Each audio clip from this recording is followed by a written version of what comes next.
मित्रांनो, आंब्याच्या देठाच्या बाजूचा भाग खोलगट पडला म्हणजे आंबा काढणीसाठी परिपक्व झाला आहे असं नाही.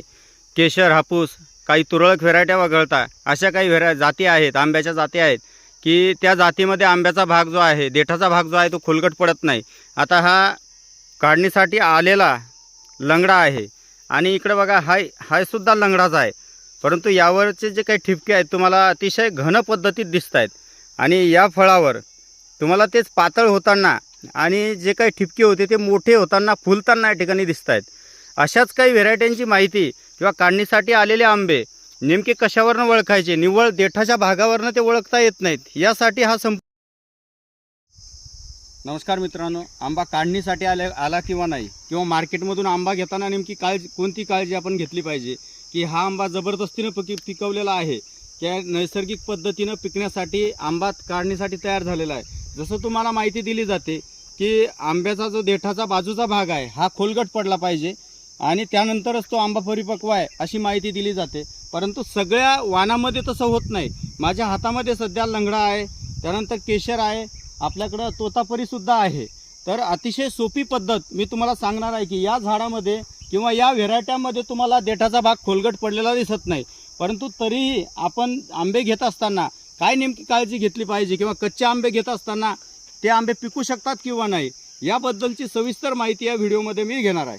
बघा, याच्यावर तुला दिसते स्पष्ट, बघा याच्यावर तुम्हाला छोटे छोटे डॉट दिसताय का? दिसतात ना? बघा आता हा केशर आंबा आहे, हा काढणीसाठी आला आहे, देठाचा भाग खोलगट आहे, ही याची ओळख आहे. परंतु लंगडा या ठिकाणी तुम्हाला स्पष्टपणे दिसतंय की लंगड्याचा देठाचा भाग खोलगट पडत नाही. फक्त याच्यावर असलेले जे काही डॉट आहेत दिसताय का? बघा, याच्यावर डाग पडलेले दिसत आहेत तुम्हाला, छोटे छोटे सुईचे जसे काही टाचणे याला टोचलेले आहेत, दिसतात ना? दिसतात का कॅमेऱ्यात? आणि याच्यावर बघा, याचे डॉट एकदम दाट दिसतात ना याच्यावरचे. आणि बघा, हा केशरचा आंबा आहे, याच्यावर कसे पातळ दिसत आहेत. आता हा दोन्ही लंगडा आहे. आता हा कोवळा असल्यामुळे याच्यावरचे जे डॉट आहेत किंवा याच्यावरचे ठिपके आहेत हे अतिशय घनदाट पद्धतीमध्ये आहेत. ज्या वेळेला हे ठिपके एकजीव होऊन त्याचं प्रमाण कमी होते त्यावेळेला हा आंबा काढणीसाठी येतो. लंगडाची जी साईज आहे, सरासरी या साईजमध्ये लंगडा असतो. एक नंबर आंबा आहे खायला. आम्ही आंबे काढलेत, काही यावर्षी काय झालं आहे, वातावरणामुळं आंब्याची जी साईज आहे ती कमी झालेली आहे. बघा, सगळी हाच फक्त एक केशर आहे आपल्याकडं.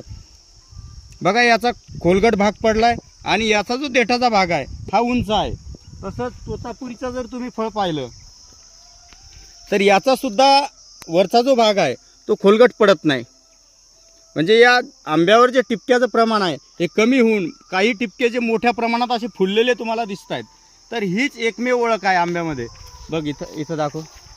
बघा, आता याच्यावरचे जे टिपके आहे हे तुम्हाला अतिशय दाट प्रमाणात दिसत आहेत. इकडं याच्यावर बघा, याच्यावरचे टिपके आपल्याला मोठे झालेले दिसत आहेत काही प्रमाणात. तर अशा पद्धतीत आपण पिकलेला आंबा, काढणीला आलेला आंबा सुद्धा ओळखू शकतो. बघा, याच्यावर हिरवेगारपणा आहे आणि टिपक्यामध्ये हे बघ, टिपक्यामध्ये थोडासा तपकिरीपणा तुम्हाला इथं आंब्याच्या मधोमध दिसतोय. तर तो आंबा काढणीसाठी आला आहे असं आपल्याला समजता येते. बघा, याच्यावर सुद्धा आपल्याला टिपके पातळ झालेले दिसत आहेत. व्हिडिओ थोडा लंबा असतो माझा परंतु सविस्तर माहिती सर्वांना मिळेल, त्यांच्यापर्यंत पोहोचेल यासाठी व्हिडिओ असतात. मेकरमध्ये जर नैसर्गिकरित्या पिकवलेले आंबे कोणाला लागत असतील किंवा कच्चे पाडाला लागलेले आंबे स्वतः पिकवायचे असतील त्यासाठी माझा संपर्क आपल्या सर्वांकडे आहे. बाकी आपल्याकडे केशर आहे, तोतापरी आहे, बदाम आहे, हापूस यावर्षी खूप कमी प्रमाणात आलेला आहे आणि सध्या लंगडा आहे. केशरसुद्धा काढणीला चालू झाला आहे. जर तुम्हाला लागत असतील कच्चे किंवा साखर आंब्यासाठी बदामचे मोठे साईजचे आंबेसुद्धा आपल्याकडे आहेत. त्यानंतर तोतापुरीसुद्धा मोठ्या साईजमध्ये सुद्धा आहे, मीडियम साईजमध्ये सुद्धा आहे. ज्या आपल्याला लोणच्यासाठी सुद्धा लागणारे आंबे माझ्याकडे आहेत जे अजून 15 दिवसाने निघतील. बाकी धन्यवाद.